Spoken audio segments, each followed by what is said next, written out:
You said something earlier, which is that actually it was after treatment when you like experienced things were worse after treatment and PTSD, and like it's somebody told me the statistic. It's something like nine out of 10 young people who've experienced cancer experience one or more type of PTSD and things. Right. And like I always think it's such a huge amount, and like it's such a big thing. But when we talk about PTSD, what was it for you? What is PTSD? Oh, so I don't know. Being diagnosed as an adult, as you'll know, it was completely different to being diagnosed as a child. My mum tells me that I only ever asked her once if I was going to die as a child. Yes. And she said, no, we love you too much for that to happen. And apparently I never asked again. Yeah. So that was clearly just good enough. But when you're an adult, I remember in the doctor's office the day that I was diagnosed, I cried, almost passed out. I couldn't believe what was happening. And they were telling me, all the positive things, but there was a lot of negative things, and the operation was going to be dangerous. There's a likelihood I'd need a stoma for the rest of my life. And all these things just to take in was so much for me.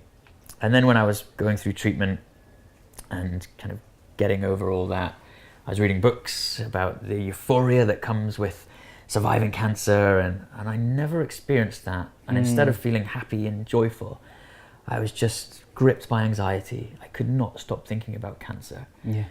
Every second of the day I struggle with insomnia. I developed eczema and psoriasis on my head just from the stress. I became someone who didn't want to leave the house. I'd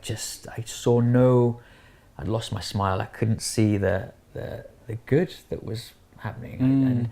And the thing with, you're never really told you're cured of cancer. You're told it's gone, but then it's, the results look fine. We'll see you in 6 months' time. Yeah. So it's like you're living for that 6 months, and that's how I was kind of living my life. And there'd be a couple of days after my 6-month treatment where I'd feel better, and I'd feel, oh, good, it's not come back, great. But it became my only thought, and just really transformed me from, I'd always been quite a positive, smiley person, and then to being someone who just wasn't happy whatsoever. And what was your situation before? Were you working? Where were you? I worked as a crime scene investigator with the police in London, and then eventually my relationship came to an end. And that's when I thought, I need to do something about this. I've been trying different forms of therapy, CBT, NLP, various things. Yes. And little bits helped me, but they didn't really, I didn't feel like I was getting any better. Yeah. And that's quite common, isn't it? That sometimes those things can work, and we talked to somebody on one of these talks about anxiety and like the different types of things that can happen to you when you've got anxiety, and the need to, it's basically finding the language for you as well. And sometimes you can never find that language. It must be, no one kind of got it. I don't know if you experienced this as well, actually, Toby, but no one understood, because it was always, but you're fine. The results are good, you're okay. And in my head, I knew that. I thought, well, that's right. But in my mind, I was there going, well, I'm not. Maybe they missed something. Maybe the cancer's still there. Maybe it's going to come back. And that's all that I could, in my mind, consume. Can I ask, did you? Yes, definitely. And I think very much, I very much rejected it for about 3 years. And I wouldn't talk about it at all. I'd have scanxiety, like every like you're saying, those, you're worried about getting to those appointments and things, and we talked about it in one of the talks about the fact that anxiety's, unfortunately, it's something that we're not trying to cure ourselves from it. We're just trying to acknowledge that it's part, like non-cancer patients have it as well, and they've got to find their ways of getting along with it as much as young patients do, especially. So it's such a big part of it. So.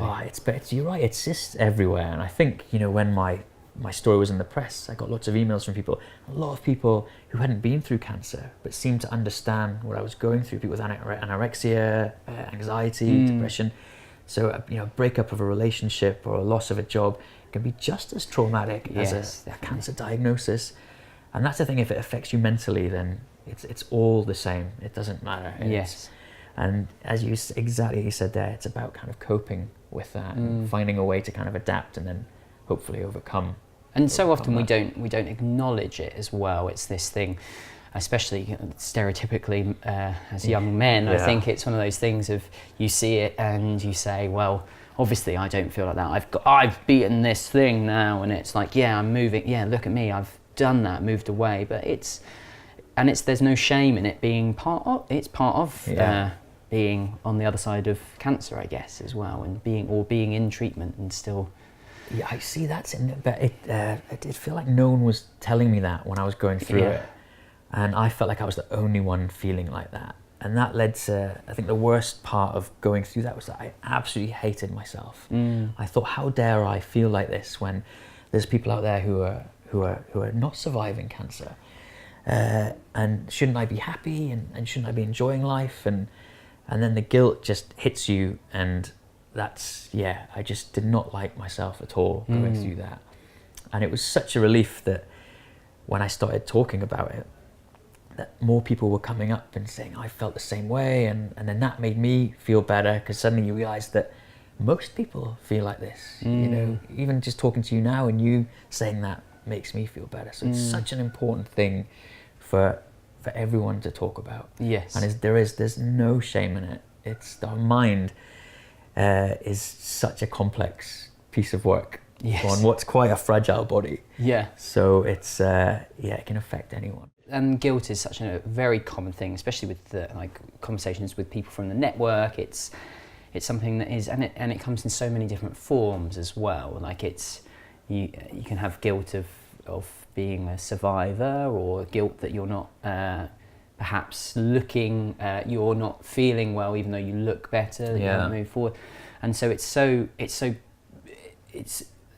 important to hear stories like yours, where you're talking about the fact that is part of it, and that is a normal feeling as well. So survivor's guilt is such a weird thing. I've really tried to figure it out, and I think doing what we do as well, I meet a lot of people who've either lost someone or are going through cancer. But the way I see it is, if I think we owe it to the people who have lost their lives to enjoy life, and that's what it's all about. We're not put on this planet to have a terrible time, and if you have the opportunity to enjoy your life, then go and get it, because that's what I would want if I hadn't survived cancer. If I'd want people to go and have the best time of their lives and enjoy and smile and laugh and dance, and that's, I'm sure everyone else would want that as well. I think just acknowledging it and talking about it would be the very first thing that I would do. I've kind of talked about, having therapy, which didn't particularly help me, but I think it is so important. I think there's definitely things out there that can really help you cope with these things.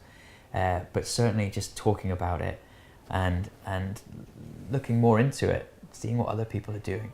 But I've just tried to acknowledge that I'm so fortunate to be here, and I feel like I owe it to others who are not as fortunate to enjoy the life that I've been given. And that seems to have really helped me kind of cope with that.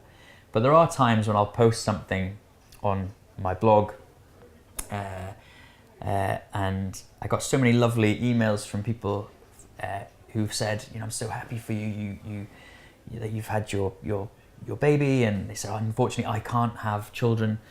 And I felt so bad. I thought, I shouldn't really post stuff like this. I don't want to hurt anyone's feelings. But people are really understanding and happy, and they want you to be happy.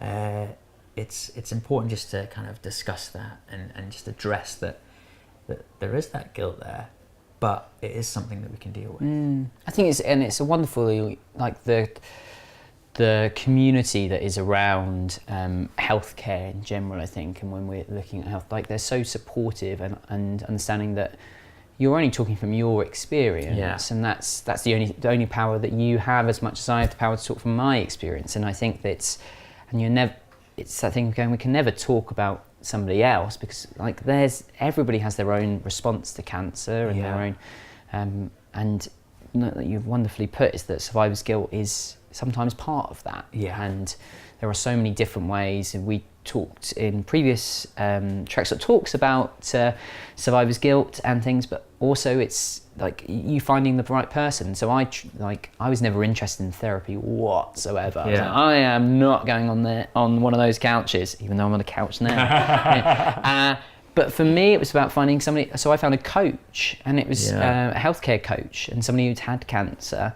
And it was that thing of going, it's just finding the language, I think, finding that way that you want to connect with it. Because like, it might be something completely different. It's so true. I had, the first thing I tried was counselling with Macmillan at my hospital. They had a Macmillan Centre.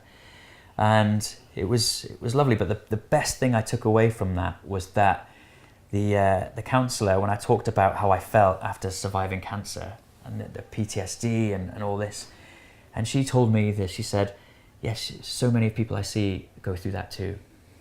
And that was the first time someone had said that to me, and you have no idea how much better that made me feel. Yeah. Suddenly I didn't feel alone anymore. And I still think about that today. She just said, yeah, most patients I see feel the same way you do. So having someone just say, I feel the same way, can sometimes be the right, okay, this is normal. This is a normal reaction.